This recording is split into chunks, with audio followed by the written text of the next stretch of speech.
The moment you reach for your phone without thinking, a small part of your life has already been surrendered.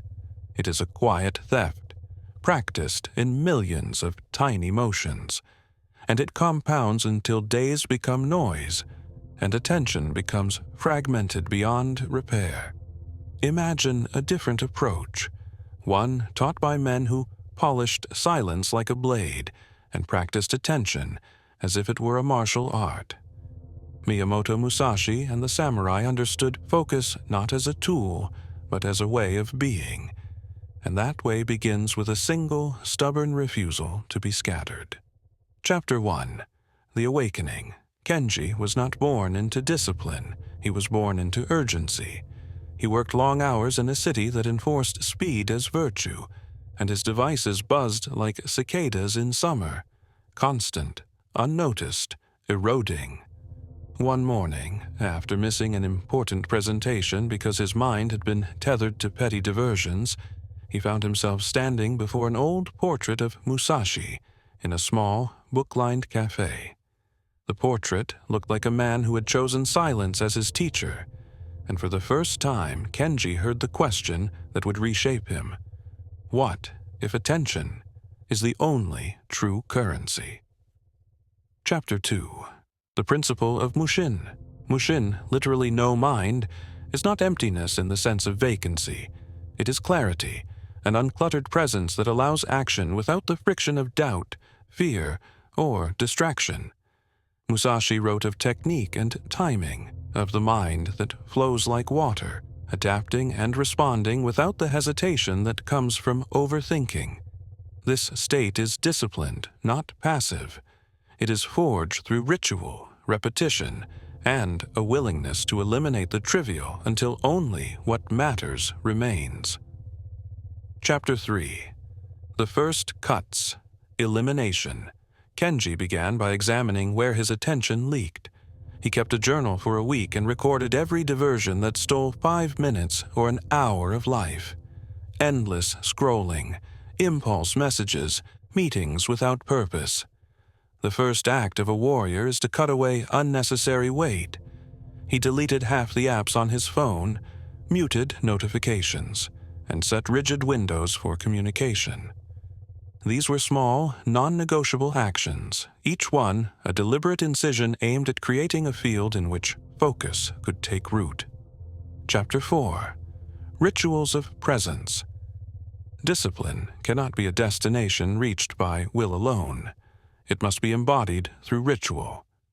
Kenji borrowed from samurai practice and introduced fixed routines, a morning period of silence, deliberate breathing, and a single task chosen for deep attention.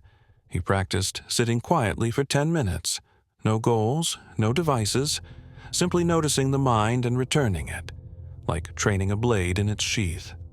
Over weeks, this small investment reshaped his nervous system. The urge to scatter weakened because his body had learned another rhythm. Chapter 5. The Internal Battle. Change met resistance in the form of old habits and a culture that rewarded immediacy. There were evenings when Kenji relapsed, scrolling until sleep blurred into guilt.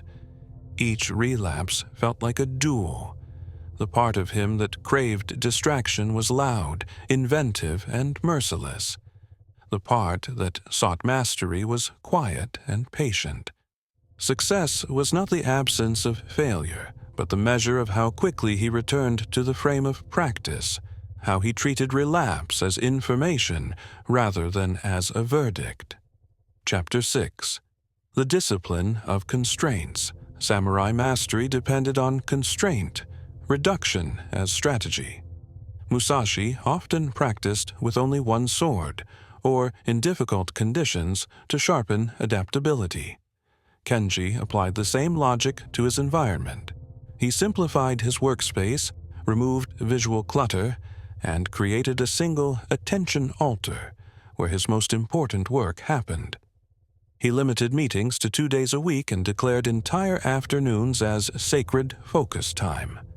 These constraints functioned like the bend of a bow, concentrating force into a true release.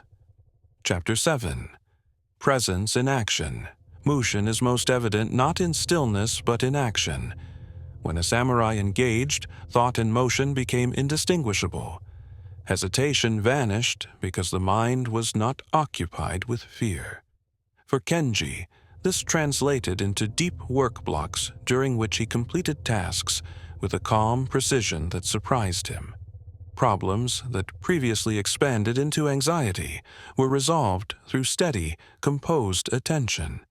The quality of his decisions improved because deliberation had been replaced by practiced clarity. Chapter 8.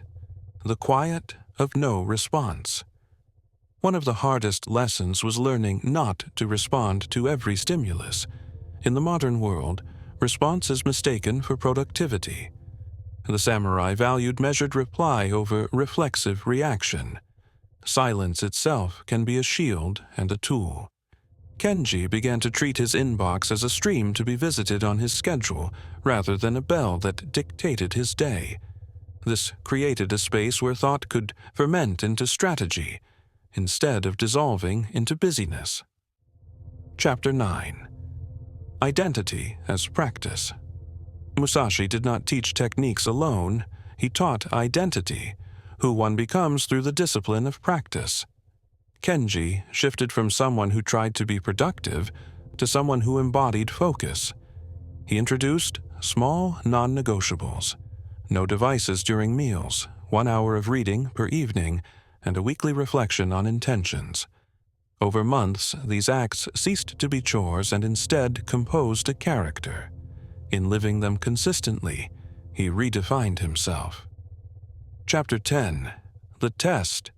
Mastery reveals itself through challenge. Kenji faced a project that demanded sustained attention amid public scrutiny and tight deadlines. Old impulses screamed for quick fixes and scattered multitasking, but the training held. He began each day with ritual, protected his attention windows, and met each obstacle with measured calm. The result was not dramatic flair, but work completed with depth. Colleagues noticed his steadiness, while he felt an internal quiet that proved more valuable than applause. Chapter 11. Surrender and Strength. True Mushin involves surrender, not to distraction, but to the discipline that clears the mind. There is a paradox. Yielding to the system of practice grants you freedom from the tyranny of impulse.